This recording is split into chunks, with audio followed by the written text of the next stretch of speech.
el camino de la opinión pública y buscamos que la cultura del debate alcance consensos y soluciones a los problemas de nuestro país.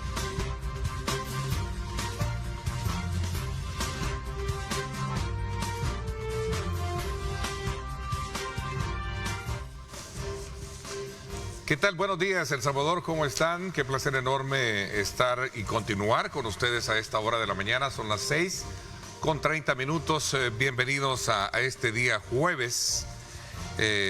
Iniciamos desde luego desde muy tempranas horas de la mañana y aquí estamos, siempre dispuestos a llevarles a ustedes temas importantes de país. A continuación vamos a hacer un recuento de las expectativas que se han generado en cuanto a la conformación del nuevo gabinete de gobierno, que será un punto medular, un eje importante para comprender qué y cómo se va a trabajar de cara al próximo quinquenio, retomando aspectos elementales dictados en el discurso de la ceremonia presidencial, en la que el presidente Nayib Bukele hacía énfasis especialmente en materia de la economía, de cómo rescatar la economía. A continuación, Porfirio Mercado nos ha preparado un informe sobre los primeros nombramientos y las expectativas que se dan alrededor de este tema. Los invito a que me acompañen. Los periodistas invitados a Pulso Ciudadano, es positivo el nombramiento del abogado Adolfo Muñoz como secretario jurídico de la presidencia y el diputado Rodrigo Ayala como encargado de la Agencia de Promoción de Inversiones. Me imagino que la apuesta es por algo, la apuesta por la persona es a un caballo ganador. En el caso de la Agencia de Promoción de Inversiones, me parece que el gobierno está buscando un rostro joven, fresco, muy bien preparado académicamente. Según los panelistas, el presidente deberá acompañarse de personas idóneas para mejorar la economía, aunque advierten que el reto es más complejo que el caso de las pandillas. Las variables económicas son más complejas porque implican temas internacionales. Y ya vimos cómo el conflicto, la invasión rusa a Ucrania nos provoca una alza generalizada de alimentos. Un punto a favor del gobernante en su desafío es el respaldo internacional y de las cámaras empresariales reflejado durante su investidura. No es solo que la administración Biden manda a su tercer funcionario más importante, que es el secretario de Seguridad Nacional, señor Mayorkas, pero también la oposición republicana manda una nutrida delegación encabezada por el propio hijo del muy probable candidato presidencial republicano. Porfirio Mercado, Diálogo 21. Bien, gracias a nuestro colega periodista Porfirio Mercado. Interesante porque al final, como decía, mucha expectativa ha generado el saber cómo estará conformado el próximo gabinete, pero ya son las dos primeras nombramientos que se han generado. Para hablar de esto y otros aspectos elementales, esta mañana quiero darle la más cordial bienvenida a Eduardo Escobar, director ejecutivo de Acción Ciudadana. Bienvenido, Eduardo, ¿qué tal? Buenos días. Ernesto, buenos días, gracias por la invitación, un saludo a la audiencia. Gracias, Eduardo. Los primeros cambios en el gabinete de gobierno ya fueron anunciados en las últimas horas. De acuerdo a ese comunicado por Casa Presidencial, se trata de Rodrigo Ayala, como lo decíamos, actual diputado de la Asamblea Legislativa, así como también Adolfo Muñoz, quien estaba como dentro del equipo jurídico de la vicepresidencia y ahora pues entra en su calidad de asesor jurídico. ¿Cuál es la expectativa y por qué es importante marcar ya, digamos, ese horizonte de trabajo que puede tener el gobierno para los próximos 5 años? Bueno, creo que más allá del tema de la expectativa, Ernesto, de si se va a nombrar o cuándo se van a nombrar o si hay nombrados ministros, yo creo que el punto medular de la discusión, Ernesto, debería de girar sobre, que si este gobierno en esta gestión va a establecer reales políticas públicas, porque eso es lo que ha estado ausente del quinquenio anterior, es decir, una planificación de lo que se va a hacer a través de una política pública, porque la política pública es precisamente eso, es una proyección, es una planificación de lo que un Estado piensa realizar para solventar un problema social. Entonces eso es lo primero. ¿Van o no van a haber políticas públicas? Porque si usted se pone a revisar, el gobierno ha respondido más a la coyuntura, más que a un plan de gobierno. O sea, de mediano a largo plazo. Más bien se centra en la inmediatez para resolver un problema. Exacto, o sea, y a veces ¿eso es parece no, o sea, a mi juicio no, o sea, parece improvisado. ¿Por qué? Porque la política pública es la que permite a un país desarrollarse. Si no hay una política pública, porque aquí de lo que estamos hablando es, digamos, de una planificación, de una proyección, y la política pública tiene un ciclo que se tiene que evaluar si la política pública está funcionando, está solventando los problemas o si no, y se hacen las correcciones necesarias. O sea, eso es, digamos, en pocas palabras, un ciclo de política pública. Y en esa medida, si un país solo responde a la coyuntura de manera improvisada, entonces no hay, digamos, o no se están sentando las bases de un desarrollo real y sostenible en un país. No digo que no se pueda hacer, pero es más complicado si no se hace en la óptica de la política pública. Entonces, ¿por qué comienzo con esto, Ernesto? Porque tendríamos entonces que ver los nombramientos en función de si estas personas están capacitadas para ser ministros y echar adelante o plantear políticas públicas. Eso es lo que tendríamos que ver, si hay esa idoneidad en las personas para, digamos, poder cumplir con esta lógica de política pública. Obviamente, si es que el gobierno piensa en políticas públicas, porque, digo, estos 5 años, eso es lo que se vio ausente, políticas públicas.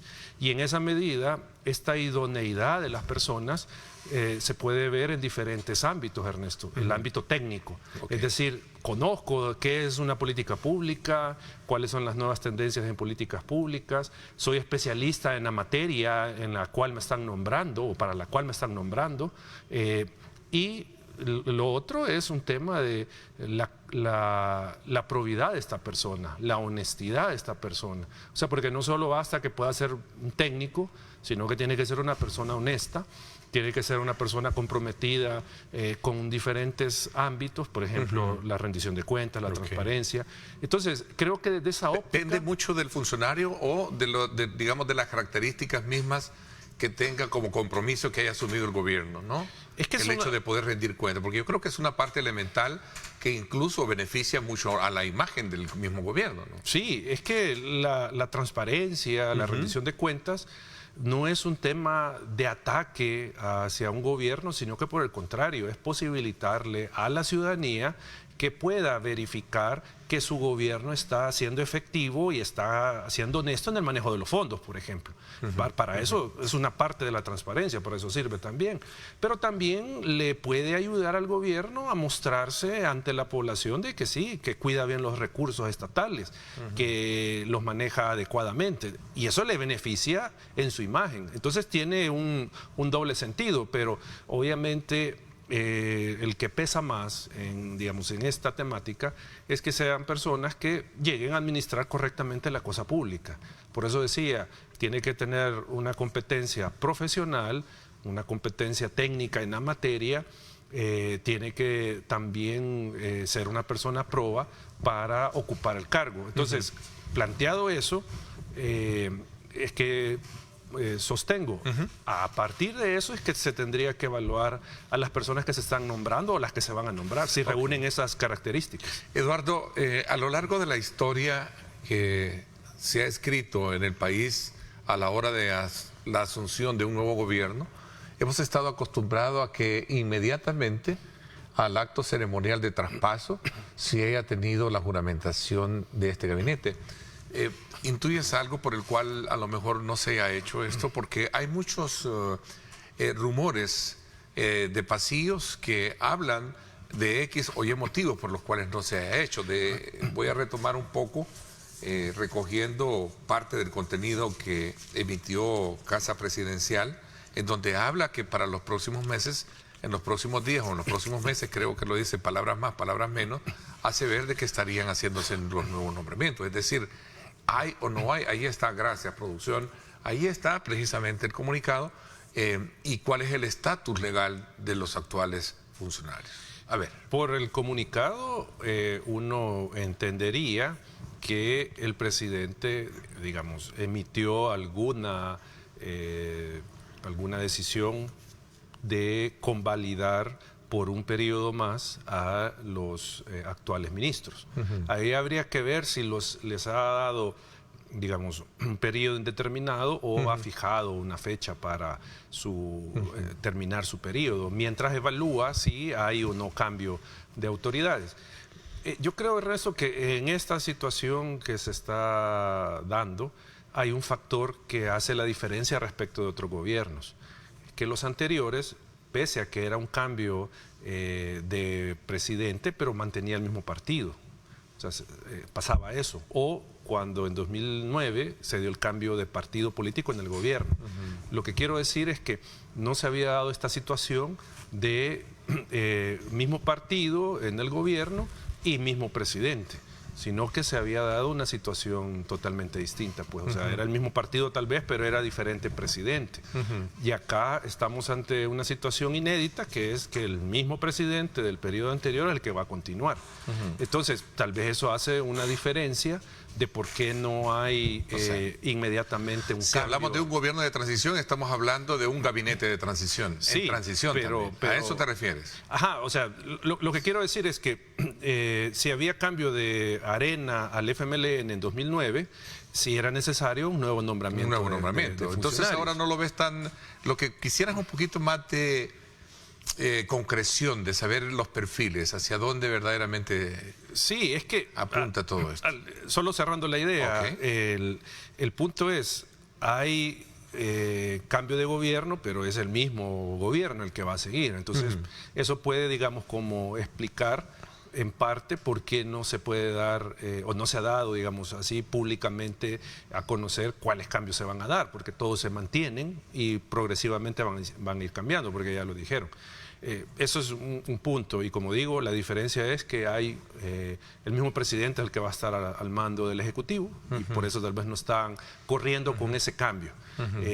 Y lo otro, lo que yo decía, la expectativa de quiénes serán las personas que van a acompañar estos 5 años, digo, yo no tengo mucha esperanza de que el presidente tome esos criterios, que conozcan de políticas públicas, que sean especialistas en las materias, que sean personas probas, porque ya lo vimos en estos 5 años que ese no es el criterio que toma el presidente. O sea, no toma en cuenta la competencia de las personas para ser nombradas en los cargos.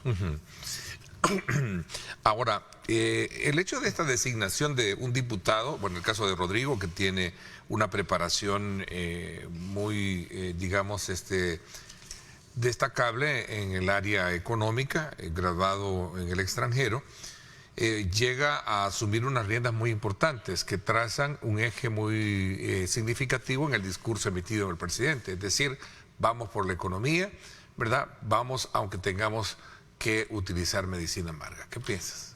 Bueno, alguna característica sustantiva ha visto el presidente en el diputado para nombrarlo como secretario, creo que es, o no me acuerdo. Él es presidente de Inves, creo que era Provesa, ¿no? Ayer lo discutíamos en radio y en vez de poner la figura del Inves es mejor hablar de Proeza, ¿no? Entonces, en esa medida, pues tiene que reunir algunas características que el presidente ve que puede servirle para llevar adelante su proyecto desde esa cartera de Estado, desde esa oficina. Como digo, ahí podríamos profundizar teniendo más elementos a la mano de si es la persona idónea o no, o sea, y qué criterios fueron los que tomó el presidente para nombrarlo. O sea, eso creo que está por verse, la capacidad del diputado para ocupar este cargo. Pero más allá del tema del diputado, Ernesto, el punto, vamos a ver si no se repite lo que ocurrió con algunas carteras que tuvieron 3 cambios de titular o 2 cambios, según sea el caso, que a ver si esto no se repite, porque el punto también es que esto puede cortar la continuidad del trabajo de una cartera de Estado.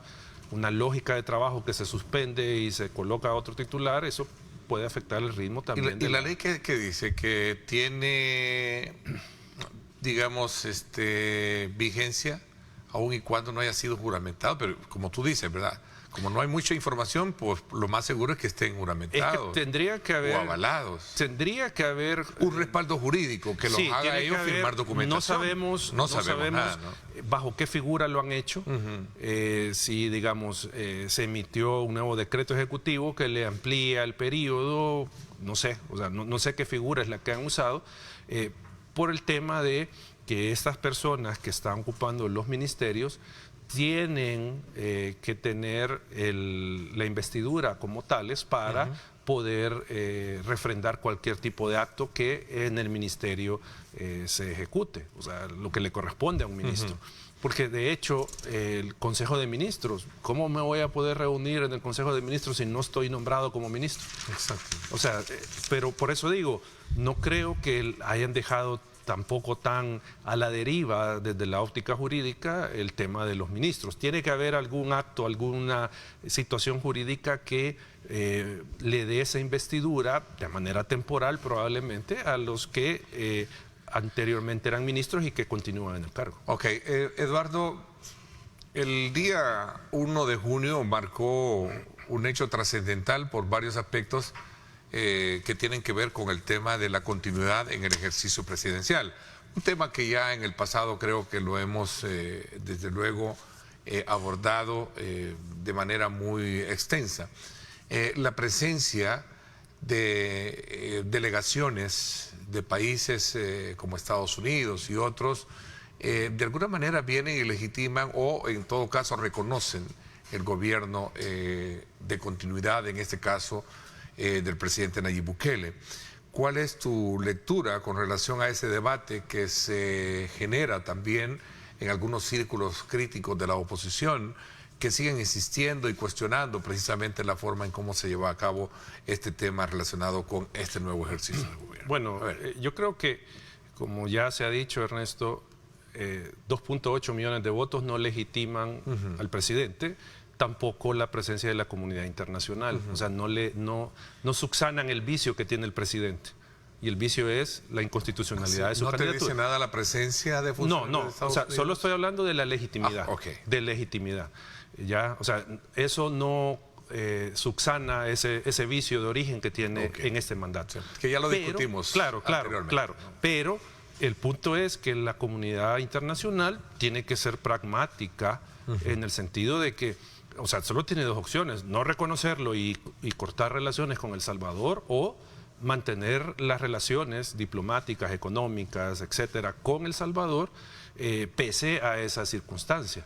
Y ahí es donde viene el tema. Pues obviamente tienen que ser pragmáticos, hay intereses de por medio de cada país, entonces no queda de otra que aceptar la situación de El Salvador y reconocer como presidente al actual mandatario. O sea, no queda de otra, pues, o sea, porque, como digo, no es práctico. Por ejemplo, voy a poner un ejemplo. Guatemala, que tiene un tránsito primero humano, que pasa bastante población, comercial, familiar, incluso, de todo, o sea, hay una serie de relaciones entre países.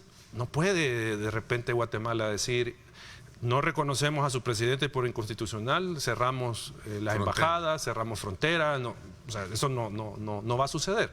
Y de hecho, si usted revisa, la comunidad internacional ha mantenido de alguna manera relaciones con dictaduras abiertas, las ha tenido. O sea, y ahí han reconocido al presidente, a las autoridades como tales.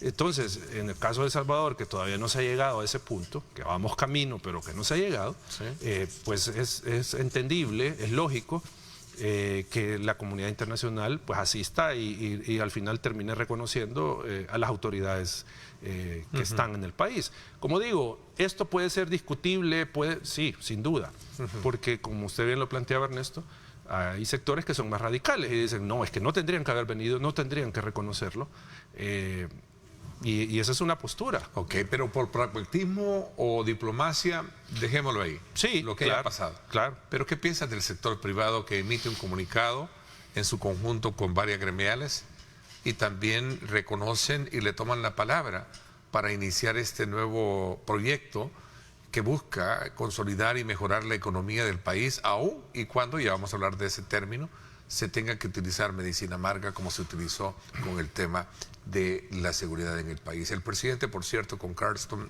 en una entrevista para los Estados Unidos, hacía mención sobre la necesidad de tomar acciones contundentes si queremos resolverlo, y ponía de ejemplo cómo pasó el país de ser un país altamente peligroso a ser un país muy seguro hoy en día. Con el tema de la empresa Varios privada, elementos tiré sobre la mesa. No, la empresa privada, creo yo, también tiene una lógica de actuar pragmática. O sea, no hay duda que es un componente importante de los ingresos de las empresas privadas, los contratos con el Estado. Es decir, ofertarle servicios, bienes al Estado es un componente importante que obviamente no pueden la empresa privada cerrar. O sea, es decir, no le vamos a dar la espalda al gobierno porque ellos tienen que hacer negocio, ¿ya? Y el negocio, pues obviamente lo hacen en parte con el gobierno. Entonces, desde ese punto de vista de los intereses económicos es difícil también entender y comprender que, sí, que le tienden la mano, que no van a cerrarse porque ellos necesitan hacer negocios con el gobierno, porque es una parte importante de sus ingresos. Y lo otro es que obviamente también influye el contexto político del país. ¿En qué sentido? Un empresario que pueda oponerse al gobierno, no estar de acuerdo y confrontar directamente, puede verse en una situación en una situación legal complicada. Auditorías, procesos administrativos, sancionadores, etcétera. Pueden haber un montón, negación de permisos. Hay un montón de factores que el gobierno puede usar para doblegar a un empresario o a una gremial, ¿sí? Sabiendo que, con la diferencia de antes, se tenía... En el caso hipotético, como lo está planteando. Sí, o sea, no es que es... No sabemos si está pasando. Sí, no sabemos si está pasando.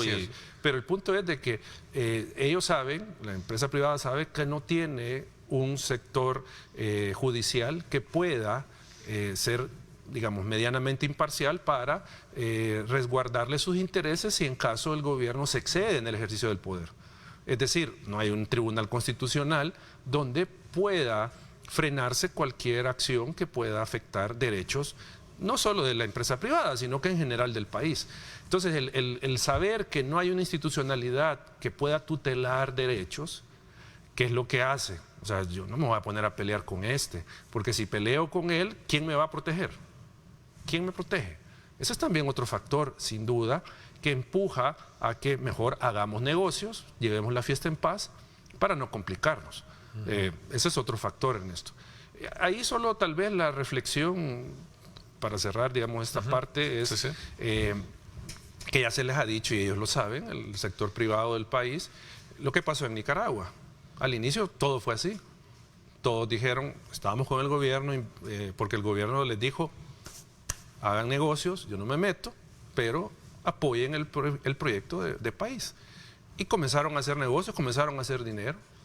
Incluso empresarios salvadoreños tienen negocios allá y todo esto.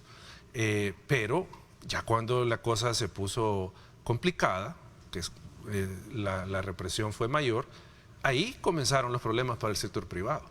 Y hay muchos que fueron incluso encarcelados, despojados de sus bienes, etc. Entonces, el punto que siempre se les señala es, mírense en el espejo de Nicaragua. O sea, también no se dejen ir totalmente sin ningún reparo ante la situación actual del país, sino que también hay que tener cierto margen.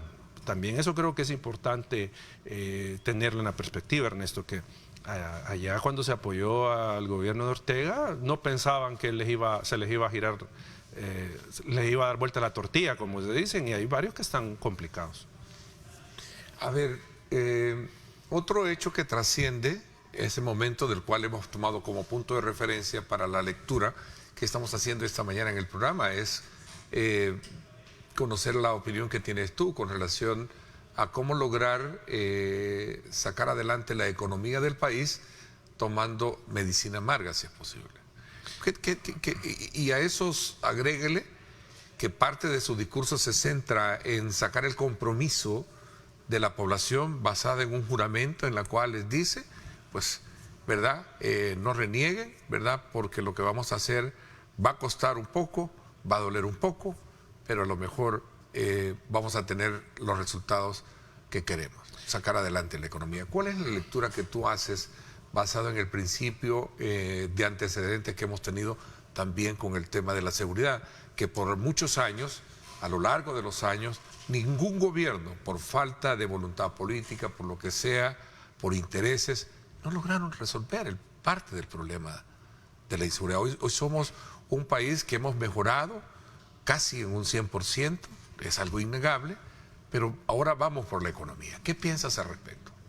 Bueno, como lo decía al inicio, Ernesto, creo que si la apuesta del gobierno es la economía, pues tiene que hacerlo a través de políticas públicas. Es que no puede haber otra manera de desarrollar a un país si no se hace desde esa óptica, desde esa perspectiva. Okay. Ernesto, implementando ¿Qué políticas públicas? No sé, de generación, por ejemplo, una política pública de generación de empleo, por poner un ejemplo. Una política pública de atracción de inversión, que eso tiene varios componentes. O sea, no sé, no soy economista, no soy especialista en el tema, pero lo que quiero decir, Ernesto, pero es que puedes estudiar pero sí sé que estudias muy bien el discurso. Sí, desde el punto de vista lo que te está mandando. No, claro, o sea, pero lo primero que quiero plantear es que una propuesta económica tiene que hacerse desde esa óptica. Si no va así, entonces tiene serios problemas de sostenibilidad, tiene serios problemas de tener un resultado. Y pongo un ejemplo, el Bitcoin, eso no es una política pública, simplemente no sé, se les ocurrió, vieron que era viable y le invirtieron y le apostaron a eso, con bombo y platillo. Pero a la fecha, eso no tiene, ya alguien va a decir, sí, pero ahorita está $71,000, sí, pero eso no ha cambiado estructuralmente el problema económico del país. ¿Qué ha cambiado eso? Ya, pero insisto, eso no es una política pública. Diferente es que se hiciera una política pública, por ejemplo, le vamos a apostar a la industria de alta tecnología. Entonces, ¿cuál es nuestro plan? Vamos a capacitar a 5,000 ingenieros en las mejores universidades de Estados Unidos, de China, de donde sea, para que estas personas puedan manejar tecnología y puedan ser atractivo El Salvador para las empresas que manejan esa tecnología e instalarse aquí. Porque si usted mira, Ernesto, El Salvador es de los que menos inversión extranjera directa tienen en la región. Costa Rica, Panamá son los que tienen más. Entonces, el punto es una política pública, ¿lo van a hacer así? E insisto con esto, Ernesto, ¿lo irán a hacer así? No sé. Con el tema de la medicina amarga, yo creo que al final todos estamos conscientes, y esto no es de ahora, esto estamos conscientes desde hace años, que un tema de mejora económica del país pasa por varias posibilidades. Desde el hecho de subir impuestos, ¿sí? Desde el hecho de implementar otros impuestos. O sea, hay una variedad de posibilidades que podrían, digamos, aplicarse. Lo que se hablaba del monotributo para el sector informal, por ejemplo. O sea, hay varias posibilidades que tienen que pasar probablemente. Y el punto es que también no hay que perder de vista que está en negociación el tratado, el acuerdo con el Fondo Monetario, que sin duda va a tener algunas condiciones para el país de recortar gasto, de hacerlo más eficiente o de subir impuestos, no sé, o sea, puede que tenga varios factores. Auguras entonces una situación, digamos, bastante compleja, desafiante, aun y cuando no se tengan todavía con claridad las piezas o los digamos, como los elementos que van a entrar en esa consonancia, si uno escucha a los economistas, Ernesto, ¿sí? hay dos vías. Una es el crecimiento económico, y al tener crecimiento económico el Estado recauda más fondos y con eso puede mejorar los servicios públicos. La otra es los impuestos, por el lado del ingreso, o sea, el impositivo, ¿ya? Entonces, el tema es, ¿están las condiciones para que haya un crecimiento económico de más de 6 puntos sostenido para el país? ¿Están esas condiciones? Yo no las veo. Entonces, ¿qué es lo que le queda al gobierno entonces?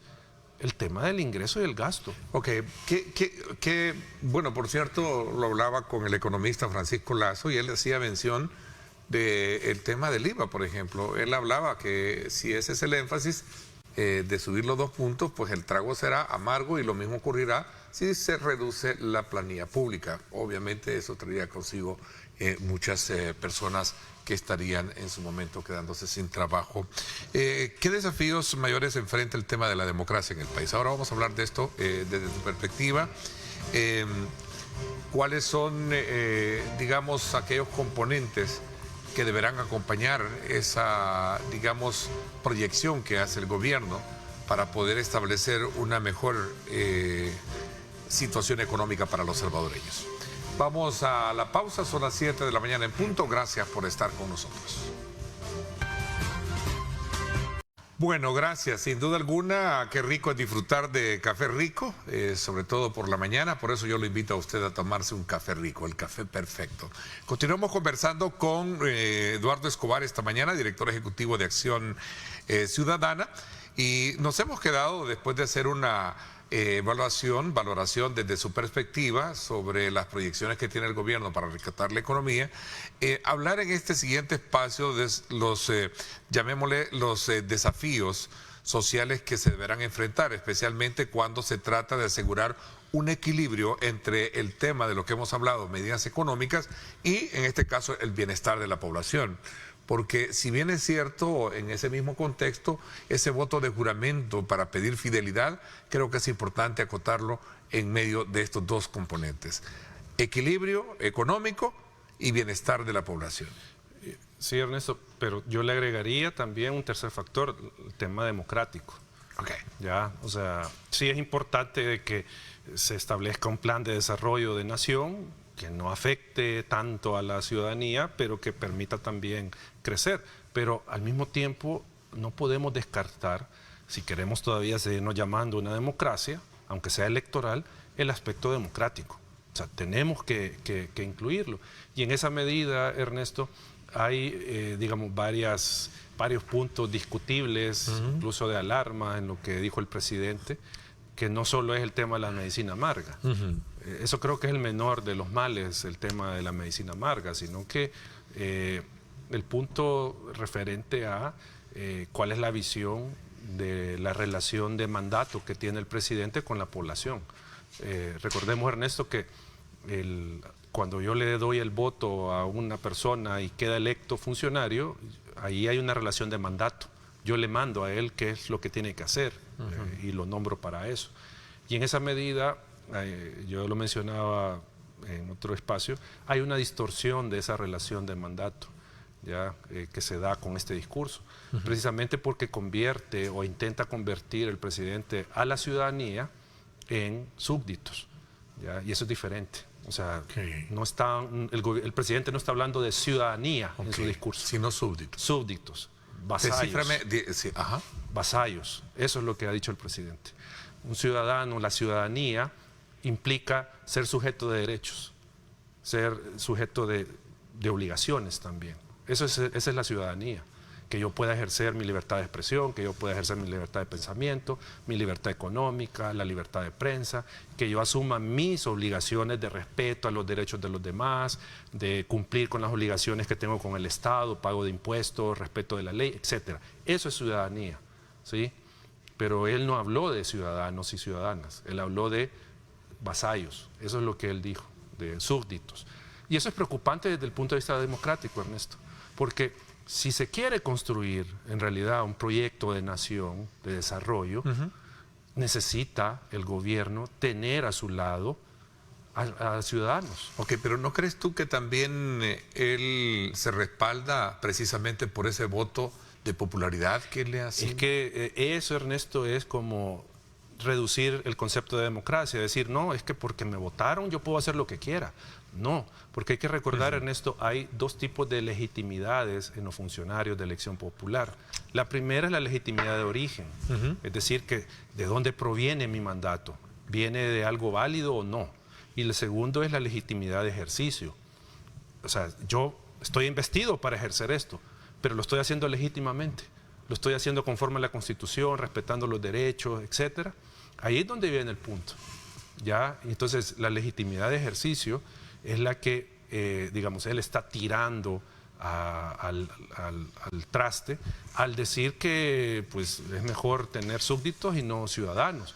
Entonces, por eso digo, Ernesto, el tema de los votos no es suficiente para legitimar acciones gubernamentales. Decía el presidente, el pueblo dice, voy a un poco a recapitular algunos aspectos elementales de su discurso. El pueblo debe defender las decisiones que se tomen a capa y espada, sin titubeo, digo, ¿no?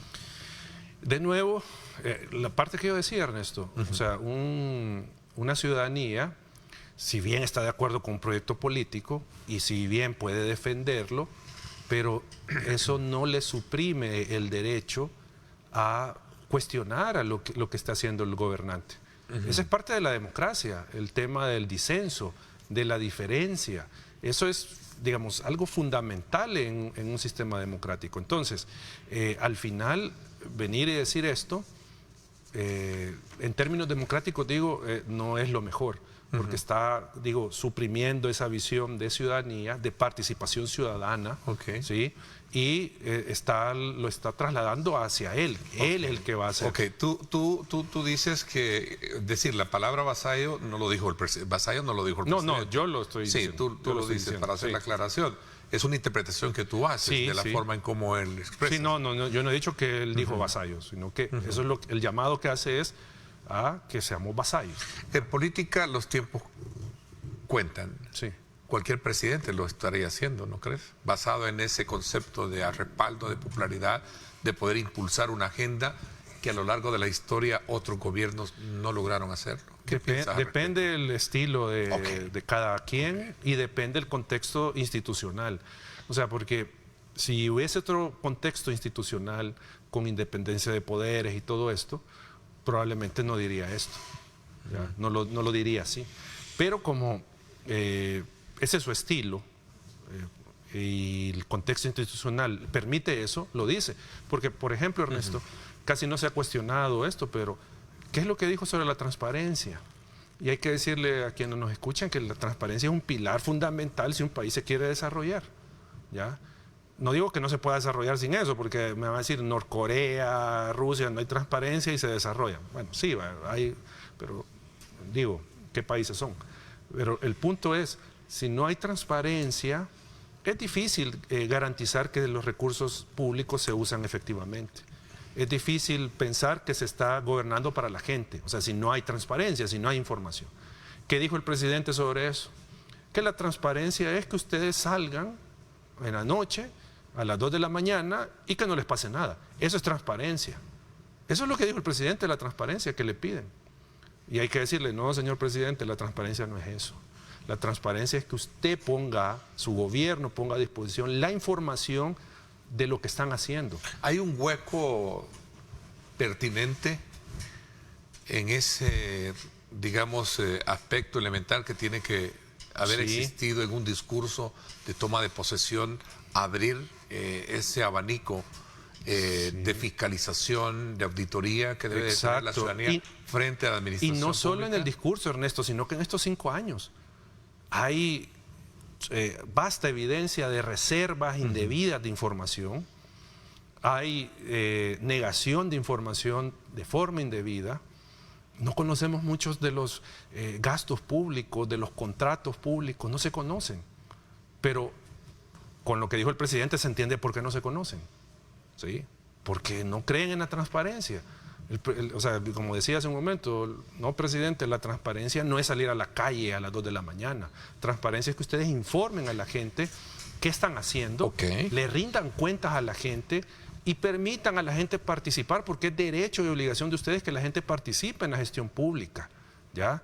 Eso es transparencia, no lo que dice el presidente. Obviamente puede decir esto en la lógica de uno, él quiere vasallos, no quiere ciudadanos o ciudadanas. Eso es uno. Y lo otro, que esto es duro decirlo, pero hay que decirlo. La ciudadanía salvadoreña en general no está interesada en estos temas de transparencia. es ciudadanía que desconoce su derecho de acceso a la información. ¿Tú crees que la ciudadanía puede prestarle atención a estos temas que tú bien lo apuntas frente a la necesidad de que le resuelvan el diario vivir del asedio como estaba por parte de pandillas? Ese es un punto importante, Ernesto. Hay mucha ciudadanía que pues lo que le importa es estar vivo y cómo comer, no el tema de transparencia.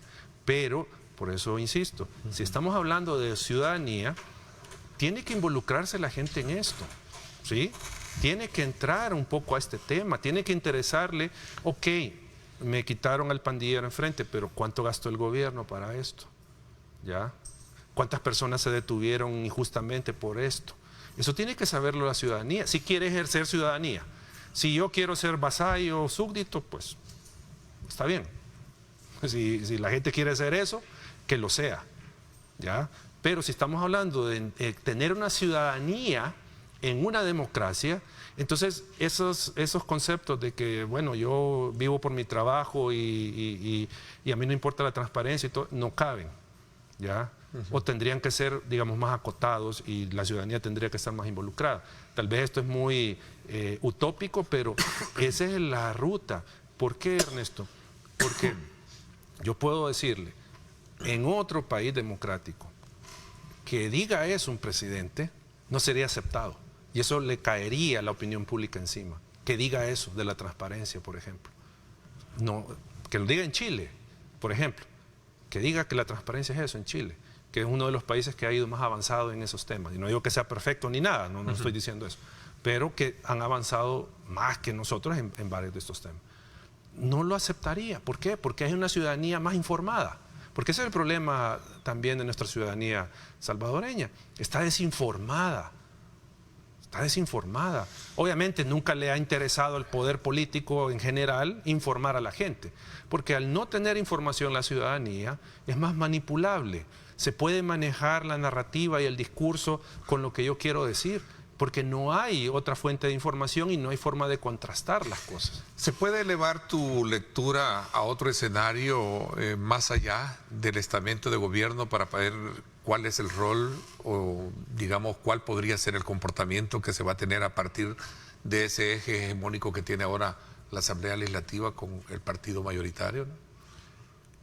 ¿Cómo? No entendí. Digamos, todavía eso suma el hecho de tener una mayoría sí, no, del presidente, claro, para impulsar y tener la oportunidad, y a eso quería llegar, la oportunidad de poder desarrollar cualquier tipo de agenda que marque un progreso, un desarrollo, una... Es que, Ernesto, yo creo que el punto, y esta es la desinformación que está rondando y que promueve el gobierno, el punto no es estar en contra de que el gobierno tenga mayoría en la asamblea, que tenga controlada el ejecutivo y que tenga un plan de desarrollo de nación. No es estar en contra de eso. De lo que estamos en contra muchos es que no sea un gobierno democrático y no sea un gobierno transparente.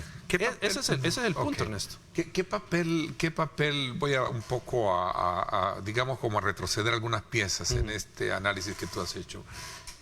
¿Qué papel le ponderas tú o puedes llegar a ponderar que juega Estados Unidos en esto? Cuando ese ha sido digamos, el abanderado en pedir cuentas claras a gobiernos como los nuestros a lo largo de la historia. Hoy que las cosas están así. Es que tiene complicado digamos, el papel el gobierno de Estados Unidos, o sea, la situación, porque obviamente tiene un problema de migración desde Centroamérica, y que, digamos, una de las causas que ellos han planteado es el tema de la corrupción, la poca transparencia de los gobiernos. Y por eso es que hay esfuerzos del gobierno de Estados Unidos en que estos gobiernos sean más transparentes. Hay esfuerzos del gobierno de Estados Unidos en que la gente se desarrolle acá, que pueda tener su sueño salvadoreño acá, ¿ya? Entonces está esos dos temas de por medio, el tema de la migración, el tema de la corrupción, el tema de los intereses del gobierno de Estados Unidos. Entonces, sin duda eso le pone un escenario complicado al gobierno de Estados Unidos de cómo tratar a El Salvador por esas circunstancias. Y si a eso le sumamos que es un gobernante que tiene el respaldo mayoritario de la gente, es, digamos, todavía... Eduardo, en ese mismo contexto de analizar el estamento democrático que tú hacías énfasis en complementarlo cuando te hablaba a la presentación de este bloque, también estamos a las puertas de poder establecer cambios dentro de la estructura judicial con los nombramientos de nuevos funcionarios. Bueno, voy a ocupar el término de segundo grado, ¿no? De hecho, uno de los funcionarios que sale del actual gobierno como secretario jurídico, el licenciado Conan Castro, ahora él se perfila como uno de los que iría precisamente a la Corte Suprema de Justicia en su calidad de presidente. Bueno, habría que esperar a ver cuál sería el final, ¿verdad? Pero ser parte del inicio del proyecto político que posibilitó los procesos de transformación de El Salvador no tiene precio. Él, a la hora de agradecer, ahí está, gracias producción, de agradecerle al presidente Nayib Bukele la confianza para acompañar este proyecto de nación que hoy se está convirtiendo en realidad y que defenderemos incondicionalmente. Bienvenido a los nuevos retos y los nuevos cambios para seguir construyendo un nuevo país. Corte Suprema de Justicia. Sí, es que viene la elección de Corte, porque aquí hay, digamos, como tres temas importantes, Ernesto. Uno, está pendiente desde la Asamblea la ratificación de la reforma constitucional, que habilitaría a que el presidente y su partido puedan cambiar la Constitución en una noche. Está también en septiembre el proceso de elección de magistratura de Corte Suprema de Justicia, 1/3 se renueva, y está también a fin de año la elección del fiscal general, porque también se le vence el periodo al fiscal general. Entonces, digamos, se vienen estas dos elecciones importantes que, pues, igual no se prevé que sean unas elecciones desde la Asamblea Legislativa que estén enfocadas en garantizar idoneidad y transparencia y separación de poderes de estos funcionarios. O sea, no se ve eso, sino que lo que se ve es que una continuidad de lo que han venido haciendo, nombrar personas que puedan ser afines al proyecto político y que tengan ellos influencia sobre ellos para mantener el control de las cosas. Tajantemente voy a cerrarte haciéndote una pregunta. ¿El país, a tu juicio, está mejor que antes? No. ¿O está igual? Es que ahí hay que evaluarlo, digamos, en diferentes perspectivas. En términos democráticos, de transparencia y todo eso, no. Eso es un no rotundo, Ernesto. ¿Hay retrocesos en el ejercicio de varios derechos? Sí. Libertad de expresión, libertad de prensa. Sí. Vayan a ver las evaluaciones que hacen casas independientes y ustedes verán que hay una disminución. ¿Tú crees que se ha perdido la libertad de expresión en el país? Tiene un costo ejercerla. ¿Libertad Ernesto. de prensa? Tiene un costo ejercerla. Te digo esto porque escuché, no voy a mencionar el nombre, de un medio de comunicación muy crítico del gobierno que me llamó la atención, curiosamente, y lo voy a mencionar. Venía escuchándolo en el vehículo, su editorial. Y dentro de su editorial hacía énfasis de lo que estamos hablando, ¿no? Que haya habido un retroceso, aunque el tema de hay que aclarar, ¿verdad? Que ese camino al que nos llevan, decía, pero todavía se mantiene vigente la libertad de expresión. Y yo me quedé de verdad, no, o sea, reconoce que hay libertad de expresión. Una libertad bueno, de hecho estás acá haciendo con mucho respeto, haciendo valoraciones. Pero tiene consecuencias, Ernesto. Sí. Tiene consecuencias. Y de hecho, veamos qué pasa cuando periodistas sacan alguna nota que toca al gobierno. Muchos tienen que salir del país, temporal o permanentemente. Ya hay periodistas fuera que salen. ¿Ya? O sea, eso no es un buen indicador de que sana la libertad de prensa en el país. No tendría que tener consecuencias que un periodista documente y presente un caso. ¿Ya? Entonces ahí hay... Entonces hay un retroceso, pero... En esos términos. Lo positivo que puede ver. Ahora, si se puede ver el tema de seguridad pública, pues obviamente ahí se puede decir hay un avance, ¿sí? Solo que a costa de sangre de inocentes. ¿Ya? Esa es otra cosa. ¿Ya? Pero comencemos a ver salud pública, educación pública. Yo ahí retos, no veo... ¿Son desafíos? Sí, o sea, yo no veo de que ahí se haya dado un salto cualitativo en esos términos. Entonces, por eso, Ernesto, creo que si uno comienza a evaluar diferentes ámbitos, ve de que o estamos igual o en algunos hemos retrocedido. Ok. Eduardo, ha sido un gusto conversar contigo. Siempre a las órdenes, Ernesto, y gracias por la invitación. Te agradezco muchísimo la disponibilidad que tienes en el tiempo para conversar y conocer desde tu ángulo, ¿no? Lo que está pasando en el país. Vamos a irnos a una pausa comercial.